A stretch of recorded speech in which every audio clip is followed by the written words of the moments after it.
The unspoken agreement fans think they share. There are agreements that are written, negotiated, announced, and enforced. And then there are agreements that are never spoken because they don't need to be.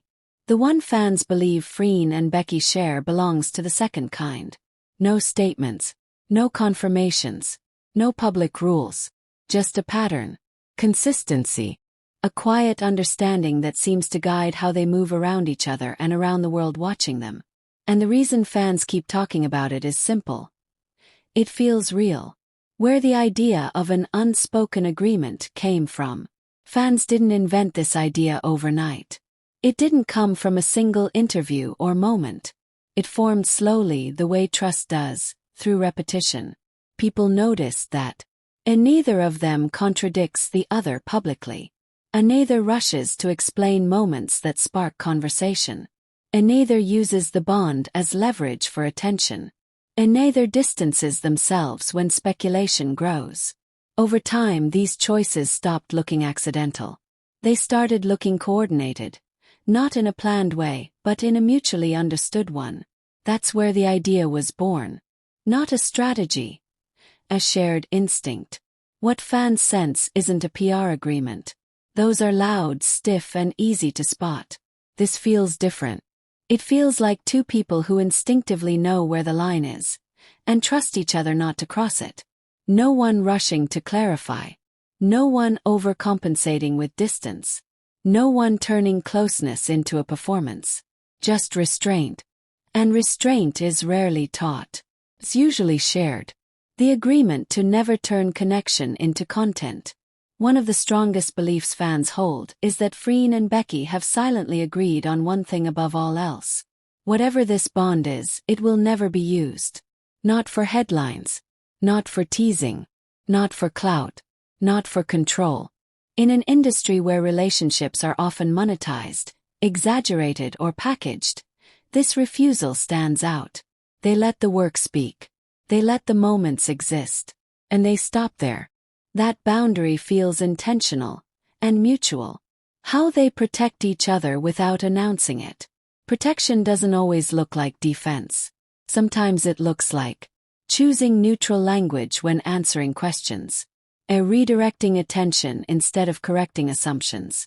Allowing silence to absorb pressure. And never placing the other in a position to explain. Fans notice how often they don't put each other on the spot.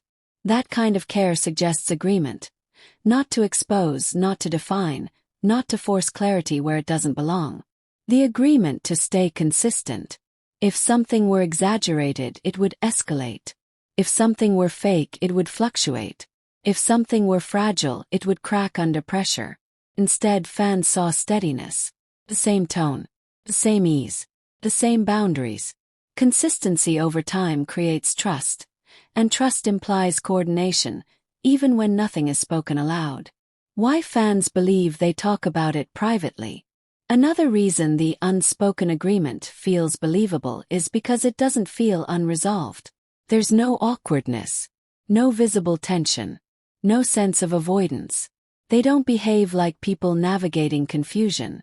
They behave like people who already understand each other. Which leads fans to believe that whatever needed to be discussed already was.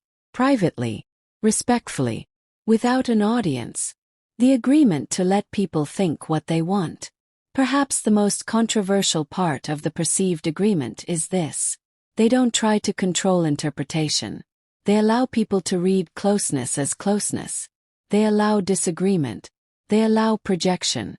Not because they enjoy speculation, but because they refuse to police emotion. Trying to control how people feel about something genuine only makes it artificial. By stepping back, they allow the audience to sit with its own reactions. Why this bothers some people. Unspoken agreements make people uneasy. Because they can't be quoted. They can't be disproven. They can't be dismantled with logic. Fans who believe in it aren't claiming certainty. They're describing a pattern. And patterns are hard to argue with, especially when they persist under scrutiny. The difference between conspiracy and coherence. It's important to understand why this belief doesn't feel like fantasy to so many people. Conspiracies rely on exaggeration. This relies on restraint. Fans aren't pointing to dramatic moments. They're pointing to what didn't happen. What wasn't said. What wasn't corrected. What wasn't exploited. Absence becomes evidence. When mutual respect looks like secrecy from the outside. From the outside, boundaries can look like secrets. But secrecy is driven by fear. Boundaries are driven by care. The way Freen and Becky move suggests the second. They don't look guarded. They don't look tense. They look settled. That's why the idea of an unspoken agreement resonates. It aligns with what people see. Why naming the agreement would break it? Ironically, if Freen and Becky ever acknowledged this agreement, it would stop working. Because the power of it lies in its invisibility. Once named, it becomes a rule. Once explained, it becomes a performance. Once public, it becomes something to uphold rather than live. By keeping it unspoken, they keep it human. What fans are really responding to. At its core, the belief in this unspoken agreement isn't about romance, secrecy, or mystery. It's about mutual respect in a public space. It's about two people choosing a dignity over drama, a consistency over chaos, protection over proof. And in a world that rewards oversharing, that choice feels radical. Conclusion. Why the idea won't go away.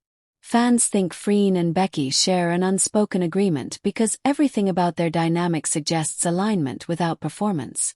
They don't chase narratives. They don't dismantle them either. They walk forward, together but quietly.